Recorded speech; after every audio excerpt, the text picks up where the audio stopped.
Hi, I'm Danielle and I'm the founder of the Joyful Edit. Welcome to my channel. This is day 52 of Project 365 and I wanted to share with you, I'm currently just reading my book called The Happiness Project, and this is my view.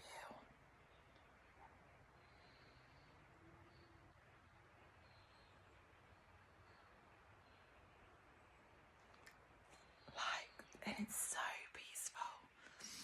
And I've just been watching the birds play on the water and just the squirrels playing in the trees. I've got my little candle lit and it smells of Christmas. It's spice, clementine and pomegranate. I wish you could smell it. It's just so lovely. And then I've got a little candle in the corner, just here. And we've just been staying here for the last couple of days. And oh, it's just been so amazing. I'm so looking forward to going on to the lake and having a little row, which is just so lovely. And when it's misty on the water, it just looks so perfect. So super excited about that. Hopefully make another fire just before we go. But oh my goodness, it's just so beautiful, and it just makes you stop and appreciate so much.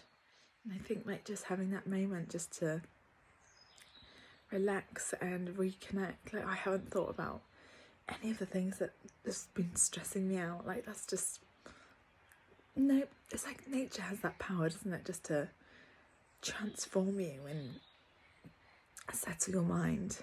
It's as soon as you step out, it just quietens the voice in your head.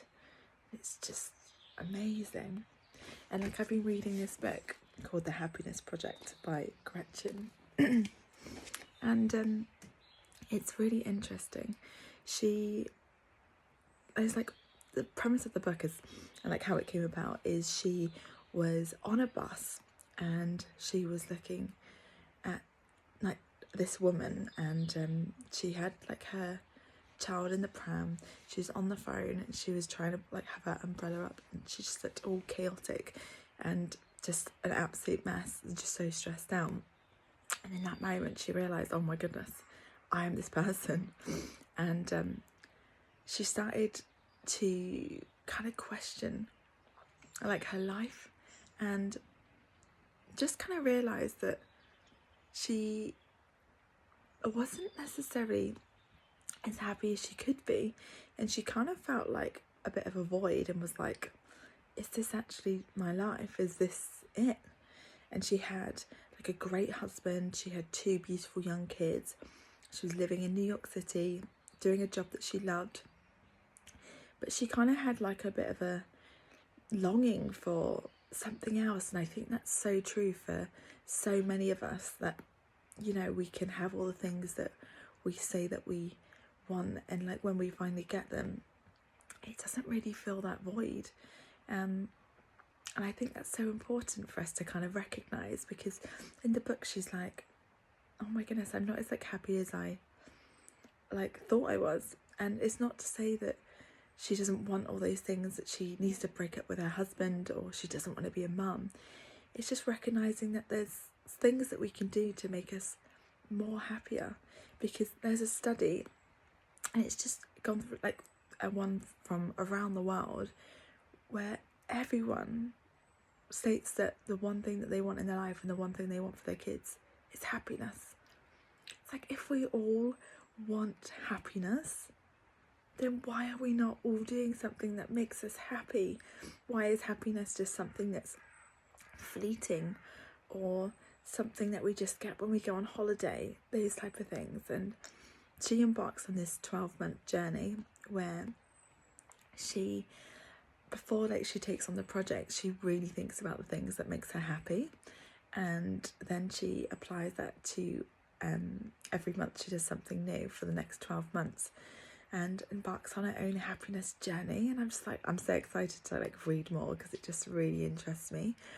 And I think that's the thing, we sometimes come to a certain part of in our lives, and things have been the same for quite a while, you know, with kids and marriage, and then we start questioning, oh, is this right? And you know, often we go too extreme and we think the grass is always greener, and that's not the case. Like, what we're saying to ourselves is, yes, we really appreciate our family and our husband or wife or kids, but you know, that we want something more for ourselves, that really, like, you feel it inside.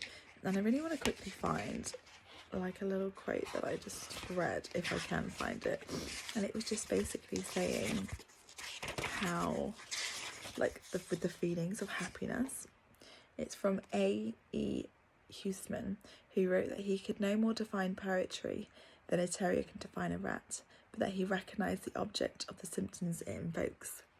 I just thought, oh my goodness, that's so true. Like, sometimes we don't always know how to define like what makes us happy, but we absolutely know the feelings that it invokes. So I just want to encourage you to like seek those things out and do more of it. Like, so many times I ask people, like, what is it that makes you happy? And people feel a bit cringy and they're like, I don't know. And then they just want to move on. Like, they don't want to have that conversation because they probably don't know. And it's something they haven't asked themselves.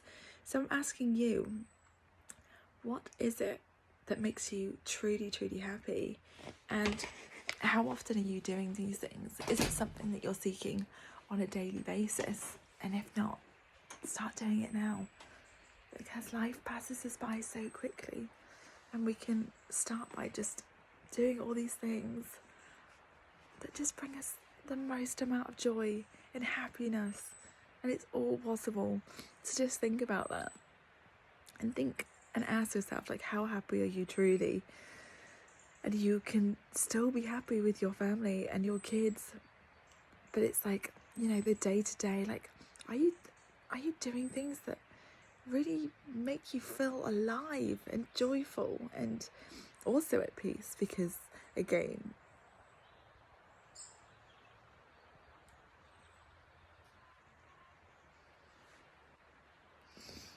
need I say any more? It's so important just to take a breather and stop running on this rat race and really think about what it is that makes us tick and invokes those feelings, because we all know those moments of happiness, yet so many of us haven't felt that for years, for decades. Why? You know, it's all down to us, and we can choose to live a life that invokes those feelings. So I want to encourage you to think about that today, what it is that makes you truly happy. And if you don't know, seek it out, and then commit to yourself and for the rest of your life that you're gonna live a life of happiness, whatever that looks like for you. Anyway, I'm sending you so much love and so much blessings, and I'm going to go for a little row. I don't think you can quite see it, but in the distance there is a little rowing boat. I mean, how perfect.